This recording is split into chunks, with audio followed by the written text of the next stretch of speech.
Part 2 की starting होती है और हमारी यूयू की आँख खुलती है, जहाँ उसके पास रोती हुई ताओ आती है और उसे बताती है कल रात ही उसे लॉर्ड जैन के प्लेस से उठाकर यहाँ लेकर आया गया था और उन लोगों ने उसे बोला कि उसे ब्राइडमेड बनना होगा। और ये सब बोल वो फूट फूट कर रोने लगती है और यूयू उसे चुप कराते हुए बोलती है कुछ नहीं होगा, सब ठीक हो जाएगा, तुम फिक्र क्यों करती हो। तो ताओ बोलती है मैंने सुना है लॉर्ड बेली का टेम्पर बहुत ख़राब है और उन्हें सर्व करना बहुत मुश्किल है। तो यूयू बोलती है फिक्र मत करो, पहले हम लोग कैसे भी करके खुद को बचाते हैं और फिर कोई रास्ता ढूंढेंगे मेरे डैड को बचाने का। और इधर त्यान है बेली के पास आता है और उसका पैर फिसल जाता है, जिस वजह से वो बेली के क्लोज आ जाता है और पीछे से यूयू इन दोनों को ऐसा देखकर कुछ उल्टा ही समझ लेती है और त्यान है बेली को बताता है इन्वेस्टिगेशन चालू है।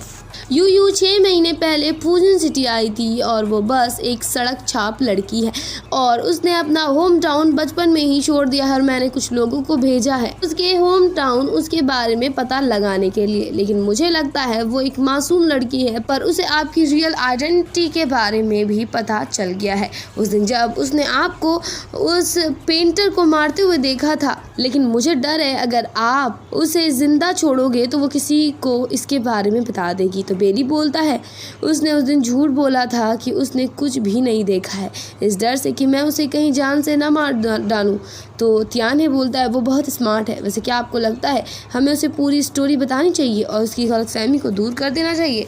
लेकिन बेली इसके लिए साफ मना करता है और बोल देता है अगर वो स्मार्ट बनने की कोशिश करे तो उसे मार डालना। और इधर त्याओ यूयू को एक एप्पल लाकर देती है और उसे बताती है ये एप्पल लॉर्ड जियान के बटलर ने उसे देने को बोला था। ये सुन यूयू को जियान की बातें याद आने लगती है और हमें पता चलता है जियान ने उसे बेली के ऊपर नज़र रखने का काम दिया है और अगर वो अपने काम में अच्छी रही तो उसके डैड को छोड़ दिया जाएगा। और इधर बेली अपने कपड़े बदल रहा था जहाँ उसके पास यूयू आती है और उसका गोल ये था कि वो बेली को सुसाइड करके उसका ट्रस्ट गेन करेगी। लेकिन बेली उसे साफ अपने से दूर कर देता है मगर यूयू ज़बरदस्ती उसे चिपकी जा रही थी, जो देख बेली उसे चुपचाप यहाँ से निकल जाने को बोलता है। मगर फिर यूयू उसके कपड़े खोलने लगती है और बोलती है अब हम दोनों की शादी हो गई है, इसलिए मैं आपके साथ सच्ची बन के रहना चाहती हूँ। मैं जानती हूँ अभी आप मेरे में ट्रस्ट नहीं करते हो, हम दोनों की शादी जल्दबाजी में हो गई है और हम दोनों के लिए अभी ये एक्सेप्ट करना काफ़ी ज़्यादा मुश्किल है, लेकिन मैं अपना 100% देना चाहती हूँ। तो बेली बोलता है ये नाटक कैसलिन के सामने करना, मेरे सामने करने की ज़रूरत नहीं है। मुझे नहीं पता तुमने मुझसे क्यों शादी की है, लेकिन मैं तुम्हें वार्न कर देता हूँ वरना तुम्हें अपना जान से हाथ धोना पड़ेगा। तो यूयू बोलती है आप तो सीरियस हो गए, मेरा कोई गलत इंटेंशन थोड़ी है। लेकिन ये सुन बेली के दिमाग में क्या चलता है और वो यूयू को कपड़े बदलने में हेल्प करने को बोलता है। तो यूयू डरते हुए उसकी हेल्प करने लगती है, जो देख बेली मन में सोचता है क्या मैंने गलत कर दिया इससे हेल्प मांगकर। इसे तो डर लग ही नहीं रहा है और यूयू मन में सोच रही थी आपको तो अपने गार्ड में इंटरेस्ट है तो आप मेरे साथ थोड़ी ना कुछ करोगे। और तभी बेली उसको पकड़ के उसे बेड में लेकर चला जाता है और यूयू डर के मारे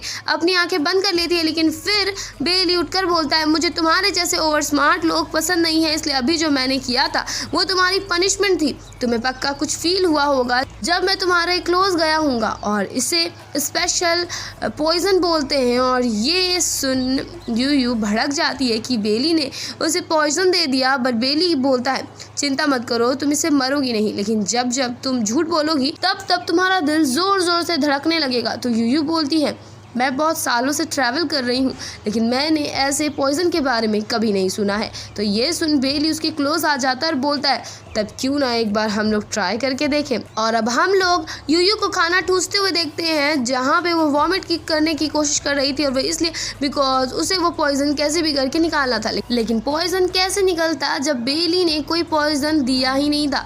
और वहाँ त्यान आप बोलता है ऐसे करने से पॉइजन का असर कम नहीं हो जाएगा, बट तुम्हारे पास 2 चॉइस है और इतना बोल वो उसे डिवोर्स का अग्रीमेंट देता है और अगर उसने उस डिवोर्स दे दिया तो उसे इस पॉइजन का एंटीडोट वो दे देगा, मगर यूयू डिवोर्स देने से मना कर देती है और दूसरे ऑप्शन के बारे में पूछती है। तो त्याने बोलता है ज़्यादा कुछ नहीं, बस तुमको बहुत सफ़र करना होगा।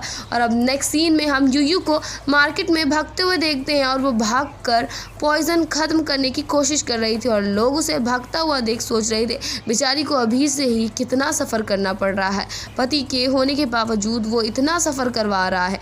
और इधर हम जियान के नेफ्यू वैन को देखते हैं जो कि मार्केट में फ्री कप केक दे रहा था, लेकिन उसके कप केक को कोई भी नहीं ले रहे थे, जिससे वो काफ़ी ज़्यादा उदास था। और उसके स्टॉल से यूयू 2-3 बार पार होती है और वैन उसे हर बार अपने केक ऑफ़र करता है, लेकिन वो हर बार मना कर देती है। जो देख वैन भी उसके पीछे ही पड़ जाता है केक्स खिलवाने को और एट दी एंड वो केक ट्राई करके देखती है और उसे झूठ बोल देती है कि केक टेस्टी है, जबकि वो केक फालतू टेस्ट कर रही थी। और यूयू को जल्दी समझ आ जाता है बेली ने उसे झूठ बोला था कि अगर वो झूठ बोलेगी तो उसका दिल धड़कने लगेगा, और वो वैन को सच्चाई बता देती है कि उसका केक फालतू लग रहा है और उसे टिप्स भी दे देती है कि उसे कैसे अपना केक अच्छा बनाना है। और अब यूयू अपने जगह कोई दूसरी लड़की लोग को लगा के यहाँ से भाग निकलती है। और जब ये बात त्याने को पता चलती है वो पागल हो जाता है और इधर यूयू बेली के लिए केक लेकर जा रही थी और सोच रही थी कि इसे खाने के बाद बेली का मुंह जलेगा और वो पानी के लिए तरसेगा, लेकिन वो उसे पानी नहीं देगी। बट वो फिर सोचती है कहीं ये सब के चक्कर में वो उसे जान से ना मार दे, और वो ये सोचते वो यहाँ से भागने लगती है, लेकिन उसके सामने बेली आ जाता है और ज़बरदस्ती वो केक ट्राई करने लगता है। बट यूयू उसे मना करे जा रही थी, जो देख बेली उसे ही वो केक खिलाने लगता है। लेकिन वहाँ त्याने आकर बेली को यूयू की चुगली लगा देता है और अब बेली यूयू को एक मौका देता है उसे खुश करने का, और वो करता ये है कि वो यूयू के सर में उसका केक रख देता है और अब वो तीर से उस केक में निशाना लगाने वाला था, बट इसके लिए यूयू मना कर देती है। जो देख त्याने डिवोर्स के पेपर लेकर आ जाता है, जिसके बाद यूयू को ना चाहते हुए भी मानना पड़ता है। बट उसको बहुत डर लग रहा था इस बात का कि कहीं आज वो मर ना जाए, और बेली आँख बंद कर निशाना लगाने लगता है। जो देख यूयू को और डर लगने लगता है, मगर बेली बिल्कुल सही निशाना लगाता है। और वहाँ बिहान आती है जो कि फॉर्मर प्राइम मिनिस्टर की बेटी थी, और वह आते ही यूयू की फिक्र करना चालू कर देती है और मौका मिलते ही यूयू वहाँ से भाग निकलती है। जो देख त्याने बोलता है तीर को देख के तो इसकी बोलती ही बंद हो गई है, लेकिन तीर और पॉइजन देने से काम नहीं हो पाया, ये तो डिवोर्स देने के लिए मान ही नहीं रही, क्यों ना हम लोग इसको ऊपर ही टपका दे। तो बेली बोलता है वो रियल रीज़न बता ही नहीं रही कि वो यहाँ क्यों आई है, मुझे समझ नहीं आ रहा वो करना क्या चाहती है। तो त्याने बोलता है क्या पता वो आपकी ब्यूटी की वजह से यहाँ आई हो। और इधर यूयू जियान के पास आप बोलती है वो चाहे कुछ भी करे बेली उसे इग्नोर ही करता है, शायद उसका अफेयर गार्ड के साथ चल रहा है। तो जियान बोलता है ये तो काफ़ी इंटरेस्टिंग है, तुमने काफ़ी अच्छी न्यूज़ सुनाई और अच्छी न्यूज़ देती रहो, तो जल्द ही तुम्हारे फादर को छोड़ दूंगा। और अब हम देख पाते हैं बेली जो कुछ भी करता है यूयू उसमें नज़र रखती है, और वो नोट्स भी बना रही थी बेली को लेकर, और वो पहुंच जाती है कुछ स्नैक्स लेकर बेली के पास, मगर बेली उसे यहाँ से चुपचाप निकलने को बोलता है और यूयू उसे स्नैक्स देकर चली जाती है। और अब नेक्स्ट डे यूयू कास्टलन के पास आप बोलती है मैं उसे कितना एडमायर करती हूँ, लेकिन वो मुझे अच्छे से ट्रीट ही नहीं करता। आप ही देखो मैं स्टोर रूम में सोती हूँ क्योंकि उसने मुझे वहीं सोने को बोला, और अब तो मेरा दिल बहुत सारे पीसेस में टूट गया है और वो तो मेरे से इतना दूर भागता है कि मैं क्या ही बोलूँ। और ये सब सुन कास्टलन उसकी मदद करने का सोचता है, और अब वो मिसेस जाओ को कुछ टाइम के लिए इन दोनों के साथ रहने के लिए भिजवा देता है। और वो बेली को बोलती है अब तो आप दोनों की शादी हो गई है, इसलिए मेरा काम है कि आप दोनों में नज़र रखूं और देखूं आप दोनों एक साथ सोते हो और खाते हो भी कि नहीं। और अब यूयू मार्केट आती है जहां वैन उसे दोबारा मिलता है और वो उससे अपना केक दोबारा ट्राई करवाता है, और इस केक का नाम था फ्रेंडशिप केक, जो कि उसने यूयू को चक्कर में रखा था। और इस बार तो यूयू को उसका केक पसंद आता है और इससे वैन काफ़ी खुश होता है। है बिकॉज आज पहली बार उसकी केक की किसी ने तारीफ की थी और ये सब सुन यूयू उसे मोटिवेट करती है और इस चक्कर में इन दोनों की दोस्ती हो जाती है। इधर बेली नहा रहा था जहाँ जबरदस्ती यूयू बाथरूम के अंदर आ जाती है और बेली को उसे डर लगने लगता है। जो देख यूयू बोलती है आप अपने गार्ड को अच्छे से ट्रीट करते हो, मिसेस बिहान को भी अच्छे से ट्रीट करते हो, तो मुझे ऐसे क्यों ट्रीट करते हो, कहीं आप मेरे से नफरत तो नहीं करते हो ना। तभी बेली बोलता है नहीं मैं तुमसे नफरत नहीं करता। और अब यूयू बकबक करते हुए अचानक से बेली के क्लोज आ जाती है और ये दोनों ही एक दूसरे को घूरने लग जाते हैं। लेकिन जैसे यूयू होश में आती है वो तुरंत वहाँ से भाग जाती है और अब यूयू बेली के कपड़े निकाल रही थी जहाँ उसे कपड़े के अंदर से एक छोटा सा चाकू मिलता है और इसी के साथ इस पार्ट की एंडिंग हो जाती है। There was a time when you had me